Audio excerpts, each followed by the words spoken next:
Are you hurting yourself because of your partner's past? Hi, this is Noemi.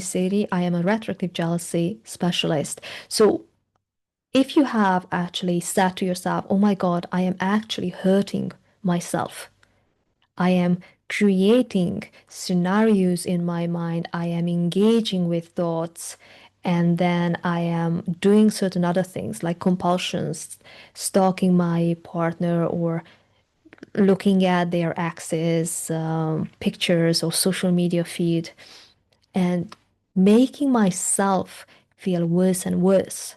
Even if sometimes I get a relief, the cycle continues. So it next day it continues or it starts again.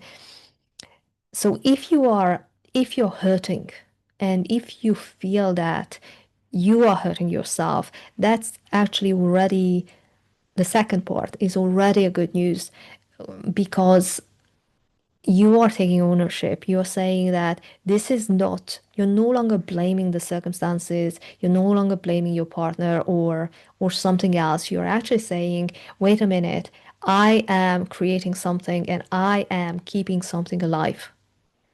Now that doesn't make that it's not going to be just as painful, just as nightmarish, just as unbearable. Of course it is, because emotions are emotions. So until we resolve the issue underneath, it's it's not possible to react differently. We kind of react to things automatically. And and yes, when we resolve the core issue, that automaticity actually changes. It's quite a fascinating thing. You can also work at it at a conscious level and disrupt your patterns. It's much more difficult, but it's absolutely possible. And one way of disrupting it is to get out of your head, get out of your mind. You want to recognize thoughts for what thoughts are, because usually the whole pattern starts with a thought, and usually with a conscious thought, which is to say, not something that kind of came and went so fast that you only recognize the feelings then. Yeah, so it can happen that you have a thought that it was so micro thought, such a fleeting thought that you weren't quite focusing on it, and then you start having the emotions, and then the emotions generate the thoughts that usually you have when you have these emotions. Yes, that kind of a maybe your heart rate goes up, maybe you are tense in the stomach, maybe you're tense in your hands, and maybe you're shaking slightly, maybe you're feeling somewhat nauseated. So if this happens, you become aware of the physiological symptoms, and you're aware of the thoughts that accompany them. Then one way of interrupting this pattern is for getting out of your head. So instead of interacting with more thoughts, you you can just stand stand up and make some movements. Make some movements so that your focus is not the thoughts, but the focus is the body.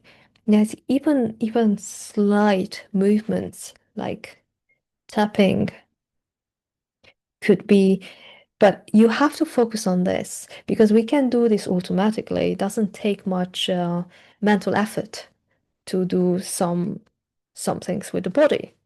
There are certain things that might actually take effort, but there are easy ones as well, like tapping on separate parts of your, well, on all parts of the body, yeah, the opposite parts of the body.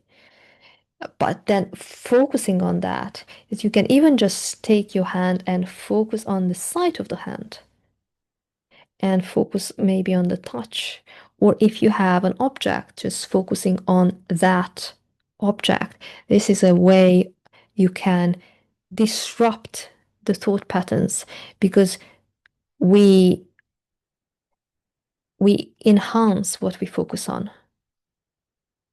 It becomes it becomes what matters, right?